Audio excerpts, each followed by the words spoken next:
오늘 성경 말씀은 구약 성경 시편 26편 1절부터 5절까지의 말씀을 우리 함께 보도록 하겠습니다. 시편 26편 1절부터 5절까지의 말씀입니다. 구약 성경 819쪽에 있습니다. 시편 26편 1절부터 5절까지의 말씀. 우리 한 목소리로 같이 읽어보겠습니다. 시작. 내가 나의 완전함에 행하였사오며 흔들리지 아니하고 여호와를 의지하였사오니 여호와여 나를 판단하소서. 여호와여 나를 살피시고 시험하사 내 뜻과 내 양심을 단련하소서. 주의 인자하심이 내 목전에 있나이다. 내가 주의 진리 중에 행하여 허망한 사람과 같이 앉지 아니하였사오니 강사한 자와 동행하지도 아니하리이다. 내가 행악자의 집회를 미워하오니 악한 자와 같이 앉지 아니하리이다. 아멘. 오늘 시편 26편 말씀을 통해서 성도의 완전함이라는 제목으로 함께 은혜를 나누고자 합니다. 다윗은 오늘 말씀에 보니까 다윗의 시인데요. 오늘 이 시는 1절에서 내가 완전함에 행하였다 이렇게 얘기를 하고 있습니다. 내가 완전함에 행하였다. 여러분, 사람이 완전할 수 있을까요? 그럼 불가능하겠죠. 사람은 완전할 수가 없습니다. 어떤 사람에게 완전함을 기대하면 여러분 실망밖에 없어요. 실망밖에 없어요. 성경에 의하면 완전한 사람은 하나도 없습니다. 모두가 다 죄인이에요. 제가 주일학교 아이들을 이렇게 오랫동안 지도하다 보니까 아이들이 그런 생각을 하더라고요. 목사님은 완벽하다. 목사님은 완전하다. 화장실도 안 간다. 그런데 그런 게 어디 있습니까? 그렇지 않잖아요. 목사님 저도 참으로 죄도 많고 허물도 많고 실수도 많고 얼마나 말에 실수가 많은지 모르겠어요. 전 그래서 사람들을 잘 안 만나고 싶은 마음도 있어요. 사람들과 만나서 즐겁게 얘기하다 보면 좋은 말도 있지만 사람이 말이 많으면 실수한다고. 제가 말에 실수가 있는 거예요. 그래서 돌아서서 집에 오면 이제 생각나는 거죠. 왜 내가 그런 말을 했을까? 그 말로 인해서 상처받으면 어떨까? 항상 그런 바둑 기사들은 바둑을 두고 나서 복귀를 한다 하잖아요. 자기 바둑을 복귀하는데 목사님 저는 항상 사람을 만나고 나면 그 만남을 복귀하는 거예요. 내가 혹시나 사람에게 상처 주지 않았을까? 내 모습이 혹시나 그 사람을 치험 들게 하지 않았을까? 사람은 모두 다 불완전한 존재입니다. 그래서 다윗이 말한 이 완전함, 내가 나의 완전함에 행하였다 할 때 이 완전함은 어떤 조금의 실수나 오류도 없이 어떤 티끌만한 죄도 없는 그런 완벽하다는 것을 의미하지는 않아요. 사람들은 이 완전함에 대해서 오해하는 것이 참 많은 것 같습니다. 제가 이렇게 보면 어제도 제가 어떤 기사를 보는데 얼마나 우리 그리스도인들을 욕을 하는지요. 정말 제가 볼 때는 욕할 것도 아닌 것 같은데 얼마나 그렇지 하면서 욕을 하는데, 사람들은 그리스도인이 완벽해야 되고 교회도 완벽해야 한다는 그런 생각을 참 많이 하는 것 같아요. 그러니까 그런 생각을 가지고 교회나 성도들을 보면 뭐 하게 돼요? 정죄하게 됩니다. 정죄하게 돼요. 저것 봐, 교회가 저 모양이야. 저것 봐. 그래서 이런 사람들은 다른 사람의 조그만 실수나 잘못도 그냥 넘어가지 못해요. 특히 교회 안에서 그럴 때. 교회 안에서 우리 성도들끼리 서로 완벽함을 요구할 때, 교회 성도가 목사에게 완벽함을 요구할 때, 또 목사가 성도들에게 완벽한 성도임을 요구할 때 그게 만족되어지느냐? 만족이 되지 않아요. 그러면 어떤 결과가 나타나냐면 나중에 서로 욕하는 거예요. 성도들은 목사를 욕하고 목사가 돼가지고 또 목사님은 성도들을 성도가 돼가지고 이렇게 서로 욕하게 되는 거예요. 그래서 교회도 시끄러워지고 사람들이 상처받게 되고, 여러분 교회 안에서는요 상처받는 일이 없어야 될 것 같아요. 예수님이 그러셨잖아요. 사람을 넘어지게 하는 일이 없을 수는 없으나, 그러나 될 수 있으면 우리 교회에서는 서로에게 상처 주거나 서로를 넘어뜨리는 그런 일이 없어야 될 줄로 믿습니다. 나를 포함해서 세상에 누구도 완전한 사람은 없습니다. 우리 모두 다 실수도 많고 허물도 많고 결함도 많고 그런 사람들이에요. 그렇지만 하나님께서 우리가 그러한 사람들임에도 불구하고 우리를 택하시고 사랑하시고 구원하셨다는 사실을 여러분 잊지 않기를 바랍니다. 우리가 완벽해서 하나님이 우리를 택하시고 구원하신 게 아니에요. 누구보다도 어쩌면 죄 많은 사람들일 수 있어요. 저는 가끔 제가 그런 얘기를 하고 실제로 제가 그렇게 느낀 건데요. 하나님이 왜 나를 목사를 시켰을까? 나는 목사로서 부족한 게 참 많은데 왜 나를 목사를 시켰을까 생각하면 제가 목사가 안 됐으면 큰 죄인이 됐을 것 같아요. 등치도 크잖아요. 학교 다닐 때 싸움도 잘했어요. 물론 제가 싸움을 거는 건 아니지만 누군가 싸움을 걸어오면 싸워가지고 져본 적이 없어요. 그러니 뭐 싸움도 잘하지, 뭐 이렇게 친구들하고 웃긴 얘기도 잘하고 이렇게 끌고 다니고 놀러 다니는 것도 좋아하지. 만약 제가 하나님의 부르심이 없었다면 아마 이 세상 가운데 큰 죄인으로 살았을 수도 있을 것 같아요. 그래서 하나님께서 야, 너는 목사 자격이 없지만 그대로 놔두면 안 되겠다 해가지고 저를 불러다가 아무것도 아닌 저를 세상에 나가지 못하도록 죄 짓는 삶에 깊이 들어가지 못하도록 나를 목사로 쓰시는 건 아닌가, 저는 그런 생각을 많이 해봅니다. 어쩌면 우리 모두가 다 그런 사람일 수가 있어요. 그래서 죄가 더한 곳에 하나님의 은혜가 넘쳤다고 사도 바울이 얘기하잖아요. 죄가 넘치는 사람들 우리를 불러다가 하나님께서 우리를 새롭게 하시고 거듭나게 하셔서 하나님의 사람으로 이렇게 만들어가고 있다는 생각이 듭니다. 또 그런가 하면 스스로 자기 자신이 완벽해지려고 하는 그런 사람도 있는 것 같아요. 이 완벽주의에 덫이란 게 있어요. 여러분 절대 스스로 완벽해지려고 하는 사람이 되면 안 돼요. 그게 어떻게 보면 마음의 병입니다. 마음의 병. 완벽해지려고 하는 것. 나도 힘들 뿐만 아니라 내 주변의 다른 사람들도 다 피곤하게 완벽하려고 하는 것. 그래서 저는 그런 생각이 들어요. 사람이 완벽하려고 하는 것처럼 그게 교만한 마음이 없다. 완벽주의는 어찌 보면요, 교만에서 비롯된 것 같아요. 내가 완벽할 수 있다. 나는 실수하지 않고 모든 일을 제대로 할 수 있다. 이런 것은 참 교만한 마음인 것 같아요.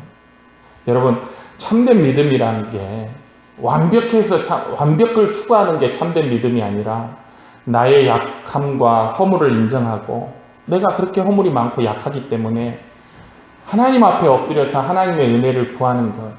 여러분, 그게 참된 믿음이 아닐까요? 우리가 자꾸 완벽주의를 추구하면 그 완벽이라는 잣대로 다른 사람, 나뿐만 아니라 다른 사람도 다 재가지고 그 사람들을 허물하고, 그렇다는 다른 사람들을 판단하게 되는 거예요. 예수님이 그런 말씀을 하셨죠.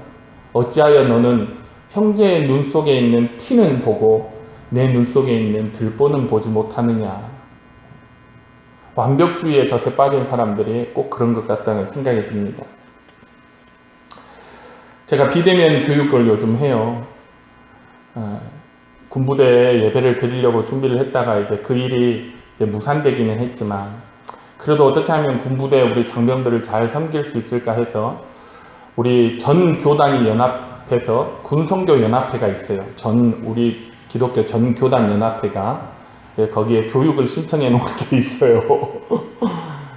그 교육을 이제 무산됐지만 제가 앞에 이제 부대 가가지고 장병들 예배 드리려고 했는데 다른 교회가 맡아서 하게 됐고, 이제 그게 저는 이제 빠지게 됐는데, 그래도 이제 교육을 받아요. 이게 하나님의 뜻이 있나 보다 하고 교육을 받는데, 그 교육 중에 왜 다음 세대가 우리 청년들이, 우리 아이들이 교회를 멀리 하는가 하는 것을 얘기를 하더라고요.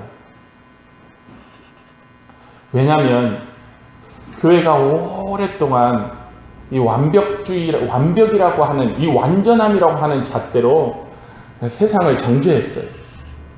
아이들한테 그렇게 했던 거죠. 너희들 그렇게 살면 안 돼. 너희들이 틀린 거야. 이게 옳은 거야. 교회 안에서 하나님을 예배하고 교회 안에서 신앙생활하고 항상 교회 안에 머무는 게 그게 옳은 거고 너희들은 틀린 거야. 교회 밖은 지옥이야. 막. 하나님 말씀에 이렇게 하라고 또 저렇게 하라고 되어 있는데 너희들이 그렇게 순종하지 않는 것은 너희들이 마귀의 자식이기 때문이야. 막 이렇게 사람들을 정죄하는 거예요. 당장 고쳐! 막 그래.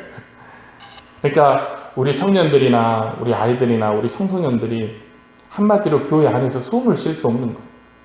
숨을 쉬지 못하는 거예요. 그래서 교회와 점점 멀어지는 거죠. 교회가 세상을 또 예수님 믿지 않는 사람들, 예수님을 모르는 사람을 좀 이해해 보려고, 그들의 입장에 있어서 좀 이해해 보려고 하지 않고 정죄만 하기 때문에 오늘 이 시대도 사람들은 교회를 외면해요. 여러분, 그 조사한 걸 보니까 이제는 사람들이 교회를 미워하지 않는데요. 교회에 관심이 없대요. 예전에는 교회를 미워했었어요. 뭔가 교회에 기대하는 게 있었으니까 미워했겠죠. 이제는 기대도 없는 거예요. 그러니까 교회에 아예 관심이 없어요. 교회가 뭘 하든, 교회가 뭘 하든 사람들이 관심이 없어요. 그 교육 중에 강사가 이 사도 바울의 예를 들어서 이런 설명을 하더라고요. 사도 바울이 아테네죠, 지금의. 아테네에 가서 보니까 너무 사람들이 많은 우상을 섬기는 거예요. 바울이 그것을 보고 속으로 욱했습니다. 엄청 분노했어요. 격분했다고 그랬어요. 사도행전 17장에 보니까 마음에 격분하여 마음이 상한 거죠. 막 화가 막 치밀어 올랐어요. 그 모습을 보고 어떻게 하나님을 안 믿을 수 있지? 이 사람들이 어떻게 저 돌덩이로 만든 나무 조각으로 만든 우상을 섬길 수 있지? 하면서 막 화가 났는데, 그런데 바울이 그들에게 어떻게 했지요? 성경에 보면 여러분 왜 우상을 섬겨요? 그거 틀렸습니다. 그건 옳지 않아요. 여러분 우상 따위는 아무것도 아니에요. 막 그렇게 그 사람들을 정죄하지 않았어요. 오히려 이렇게 얘기했습니다. 아덴 사람들아, 너희를 보니 범사에 종교심이 많도다. 먼저 그 사람들을 인정해 줬어요. 그들의 모습 그대로를 인정해 줬어요. 그러니까 사람들이 이 사람이 내 입장을 이해를 하네 하고 바울이 전하고자 하는 그 얘기에도 귀를 기울였어요.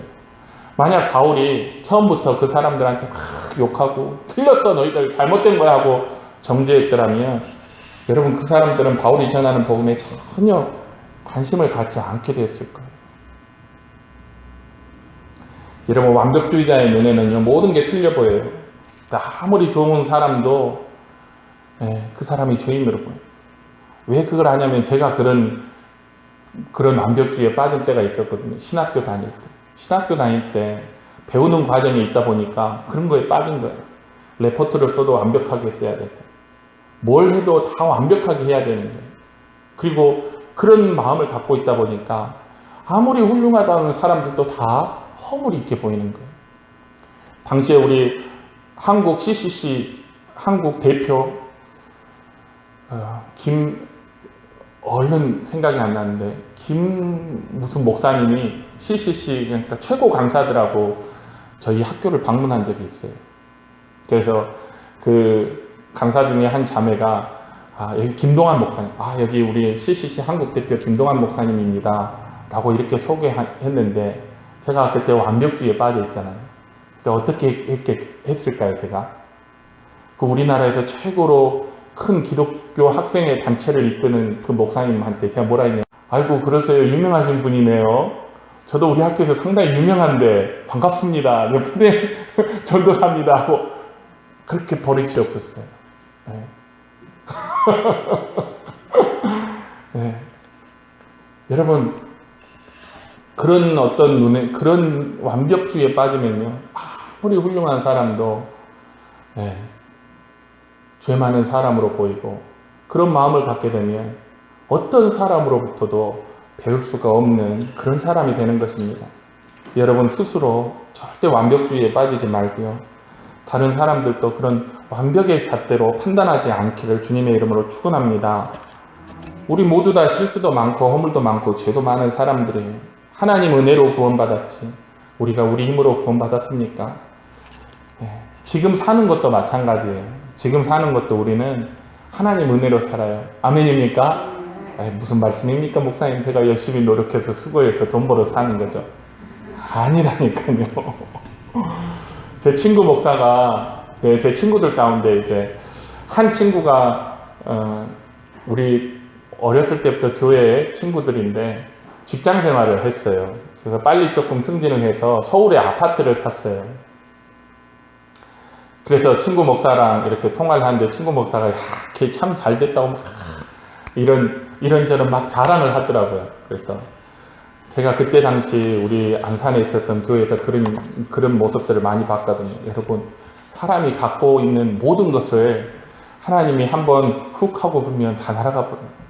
건강 그냥 건강 한번 싹, 굉장히 기업이라는 건축가로서 굉장히 돈 많은 분이었는데 한번 하나님께서 건강으로 싹 치시니까요. 돈도 다 없어지더라고요. 그때까지 사회적으로 쌓아놨던 그런 것도 다, 여러분 사람이 많이 아파가지고요. 돈도 다 없어지고 병원에 누워있으면 그때까지 그렇게 친하게 지내고 찾아다니던 사람들이 잘 안 찾아와요. 그러니까 그런 분들이 뭐해요? 교회 와서 목사님 붙들고 울어요. 제가 그런 모습을 봤기 때문에 제가 우리 친구 목사한테 그랬어요. 야, 그거 하나님이 불면 그냥 끝나. 우리는 그런 존재야. 우리가 지금 사는 것도 하나님 은혜라는 걸 우리가 알아야 돼 하면서 이제 그 친구랑 그런 얘기를 했던 기억이 납니다. 여러분, 우리가 지금 사는 것도 하나님의 은혜. 그러니까 우리는 하나님께서 우리와 같은 사람들에게 자비를 베푸시고 하셨던 것처럼 우리 교회와 성도들도 세상에 대해서 또 하나님 모르는 사람들에 대해서 자비와 사랑으로 대할 수 있기를 주님의 이름으로 축원합니다. 또 특별히 교회 안에서 우리가 성도들을 대할 때 더욱 그래야 돼요. 어쩌면 저는 그런 생각 들어요. 어쩌면 우리 교인들이 세상 사람들보다 교회 사람들에게 대해서 더 마음의 여유가 없어. 예수님 안 믿는 사람들한테는 참 잘해주는 것 같은데 가족도 그러잖아요. 저도 우리 애들이 아빠는 밖에 나가면 잘해주더라. 우리한테는 못해주셔서 교회도 그러지 않을까. 그런데 우리 교회는 더 그런 부분을 잘해야 될 것 같습니다. 그렇다면 이제 다윗이 말한 이 완전함이 뭘까요? 창세기 17장 1절에 비슷한 말씀이 있어요. 하나님께서 아브라함에게 뭐라 했냐면 너는 내 앞에서 행하여 완전하라 그랬어요. 또 신명기 18장에는 하나님께서 이스라엘에게 뭐라고 했냐면 너는 내 하나님 여호와 앞에서 완전하라 그랬어요. 그래서 이 문맥을 따지고 보면 성도의 완전함이라는 게 뭐냐면 하나님 말씀에 순종하고 사는 것을 그걸 완전한 성도의 완전함이라고 표현을 합니다. 그래서 다윗이 내가 나의 완전함에 행하였다고 하는 말은 다윗이 하나님께서 주신 율법을 내가 애쓰고 힘쓰고 열심히 그 율법을 준수하며 살았다 하는 그런 의미예요. 여러분, 우리는 하나님 앞에 완전할 수 없습니다. 그런데 하나님께서 주신 그 말씀 안에 거할 때 하나님 말씀대로 사는 사람을 하나님께서는 야, 얘가 완전하다. 얘가 내 앞에서 행하여 완전하였구나 라고 인정해 주시는 거예요. 그래서 그런 사람을 다윗이 표현한 대로라면 그런 사람의 허물을 하나님께서 사해 주시고 그런 사람의 죄를 하나님께서 가려주는 거예요. 하나님의 말씀대로 사는 게 그렇다면 뭘까요? 구약에서는 율법을 지키는 것이었다면 신약에서는요, 예수 그리스도를 믿는 것입니다. 하나님 말씀에 순종하여 예수 그리스도를 믿을 때, 그럴 때 허물의 사함을 얻고 죄의 가리움을 받는 거예요. 이게 성도의 완전함입니다. 할렐루야. 제가 또 이후에 또 몇 가지가 있는데 시간이 벌써 30분이 넘었네요. 네. 또 하나 성도의 완전함이라는 것은요, 어떤 일에도 하나님을 의지하는 거예요. 모든 일에 철저히 하나님을 의지하는 것이 성도의 완전함이에요. 그래서 제가 좀 요약해서 얘기를 한다면, 믿음의 삶이라는 것은, 성도가 온전한 믿음의 삶을 산다는 것은 모든 일에 하나님을 의지한다는 것을 의미합니다. 여러분, 성도가, 우리가 다윗을 보면 다윗이 한 나라의 왕이었는데요, 그는 철저히 하나님을 의지했어요. 그게 어떻게 나타났냐면, 시편에 보면 다윗은 하나님을 의지하기 때문에 시편에 보면 항상 기도했어요. 아멘입니까? 여러분, 하나님을 의지하는 사람은, 다시 말하면 하나님 앞에 행위가 완전한 성도는요, 모든 일에 하나님 앞에 기도하는 사람이에요. 기도하지 않는다는 것은 하나님을 의지하지 않는다는 의미예요. 아마도 우리가 천국에 가면, 제가 이 말씀을 준비하다 보니까 그런 생각이 나요. 천국에 가면 하나님께서 우리에게 여러 가지를 묻지만 꼭 이렇게 물으실 거예요. 너 그때 왜 기도하지 않았냐? 너 왜 그 순간 나를 의지하면서 나에게 기도하지 않았냐? 하나님을 의지하고 하나님 앞에 기도하지 않는다는 것은요, 어떤 의미냐면 하나님을 믿지 않는다는 의미예요. 여러분, 우리가 하나님의 전능하심을 믿고 하나님이 하나님 되심을 믿는다면 우리가 모든 일에 사실은 생각해 보세요. 하나님 의지할 것밖에 없어요. 지금 이 시간 지금 우리 아이가 기차를 타고 지금 서울에 올라가고 있어요. 6시 15분 차를 타고 간다는데 기도할 것밖에 없더라고요. 저는 그렇게 기도합니다. 하나님, 이 아이가 혹시나 좋은 결과를 얻으면 교만하지 않게 해주세요. 교만하면 사람 망하잖아요. 아무리 뛰어난 사람도 교만하면 그거 망한 거예요. 하나님이 교만한 사람은 미워해요.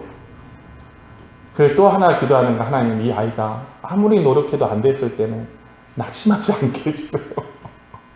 그렇잖아요. 사람이 한두 번 해보고 안 된다고 낙심하고 그런 것은 이게 좋지 않은 것 같아요. 끝까지 하나님을 믿는 사람은요, 끝까지 포기하지 않고 하나님 앞에 기도하는 것. 그게 믿음의 사람의 모습이 아닐까, 저는 그런 생각을 합니다.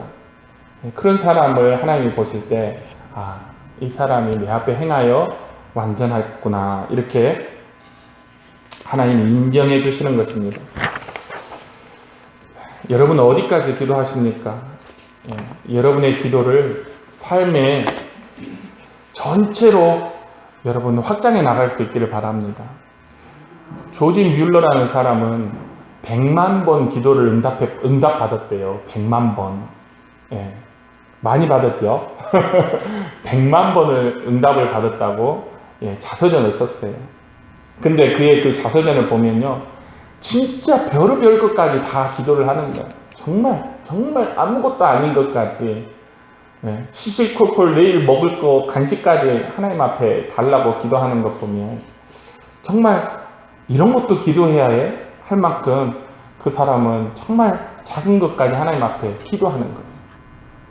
그런데 하나님께서 그의 기도에 응답해 주심으로써 하나님께서 우리 성도들이 사소한 것 하나까지 하나님께 의지하고 하나님 앞에 기도하는 것을 하나님이 기뻐하신다는 사실을 보여주었습니다. 할렐루야.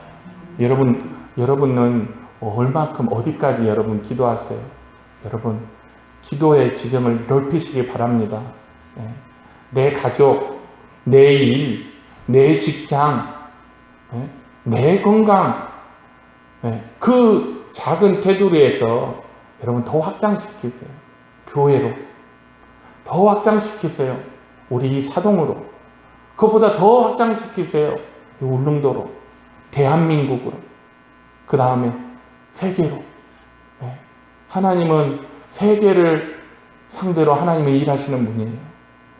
우리가 하나님 앞에 세상을, 우크라이나를 위해서 기도할 수 있고, 미얀마를 위해서 기도할 수 있고, 우리가 하나님을 위해서, 하나님께 그 세상 모든 것들을 위해서 기도할 때 하나님이 우리의 기도를 들으시고 우리와 함께 동역하시며 하나님의 뜻을 이루신다는 사실을 여러분 기억해 주시기 바랍니다. 그렇게 우리가 기도하며 사는 게 성도의 완전함이에요. 또 한 가지 있지만 말씀을 마치고자 합니다. 다윗은 말씀에 순종하면서도 살고요. 기도 가운데 철저히 하나님을 의지하면서도 살았어요. 또 이후에 보면 악인들을 멀리하고 주야로 여호와의 율법을 묵상하는 그런 삶을 살았습니다. 그렇게 살았음에도 불구하고 그런 후에 다윗이 뭐라고 말하냐면 여호와여 나를 판단하소서 그래요. 여호와여 나를 살피시고 시험하사 내 뜻과 내 양심을 단련하소서 그럽니다. 그게 무슨 말입니까?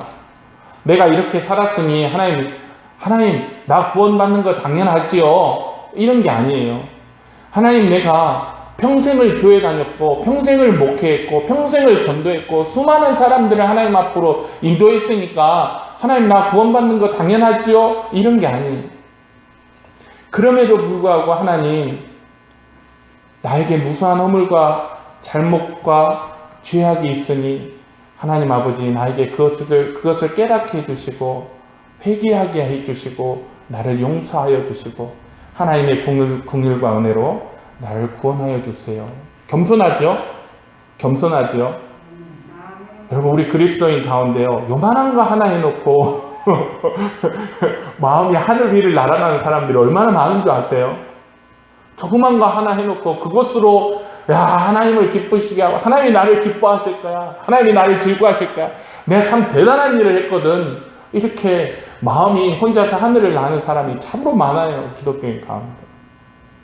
근데 다윗은 오늘 보니까 정말 하나님 말씀에 순종하고 율법에 순종하는 삶을 살았고요. 네.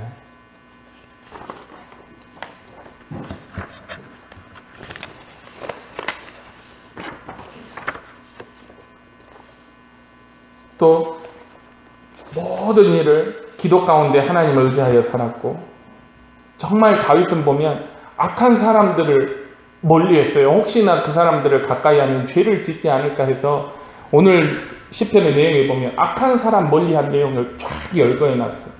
그런 그 사람들까지 조심해서 다윗은 그렇게 살았어요. 그렇게까지 해놓고 얼마나 훌륭한 믿음의 삶을 살았어요. 그렇게까지 해놓고도 다윗은 하나님 앞에 납작 엎드려서 뭐라고 하냐면 하나님 그래도 나는 죄인입니다. 내가 알지 못하는 허물과 죄가 하나님 너무나 많을 건데 하나님 나를 불쌍히 여겨주시고 하나님의 긍휼과 은혜로 나를 구원하여 주셔서 이렇게 겸손한 그런 모습을 다윗이 보여줍니다. 여러분 이게 성도의 완전함이에요. 교만하지 않고 자기 의에 심취하지 않고 하나님 앞에 엎드려 자비와 긍휼, 은혜와 사랑을 구하는 마음이 바로 성도의 완전함인 줄 여러분 믿습니다. 저는 우리 사돈교회와 성도들이 이와 같은 믿음의 사람들이 되시기를 주님의 이름으로 축원합니다. 우리의 믿음의 목표를 높여야 돼요. 그냥 주일날 예배 드리는 것으로 만족하는 그 믿음에 머물러 있지 않고 내가 11조하고 헌금하는 것으로 그걸로 나의 믿음의 수준이 만족하지 않고 다윗과 같이 이런 마음 이렇게까지 우리가 성장해 나갈 때 또 그런 마음으로 우리가 신앙생활을 할 때 그것이 하나님 보시기에 저와 여러분의 여호와 앞에 행하여 완전하였다 하고 하나님께서 기뻐하실 줄 믿습니다. 기도하겠습니다. 사랑과 은혜가 충만하신 아버지 하나님 감사합니다. 다윗이 여호와의 말씀에도 충실하였고 그가 모든 일에 기도하며 하나님을 의지하였고 혹여나 사람들을 사귀는 것에서 실수하여 죄 지을지 않을까 악인들을 멀리하였음에도 불구하고 그가 하나님 앞에 그럼에도 겸손한 마음으로 하나님의 용서와 자비와 은혜와 긍휼을 구하며 하나님 앞에 나아갔던 그 모습들을 우리 교회와 성도들이 다 본받을 수 있도록 하나님 축복하시고 인도하여 주옵소서. 우리의 믿음의 수준을 높이 또 고상하게 그리고 그 목표를 높이 설정해서 그 믿음을 향해서 꾸준히 만족하지 않고 현실에 안주하지 않고 믿음의 경주할 수 있는 우리 모든 교회와 성도들이 될 수 있도록 주님 축복하시고 인도하여 주시옵소서. 감사드리며 예수님의 이름으로 기도드립니다. 아멘.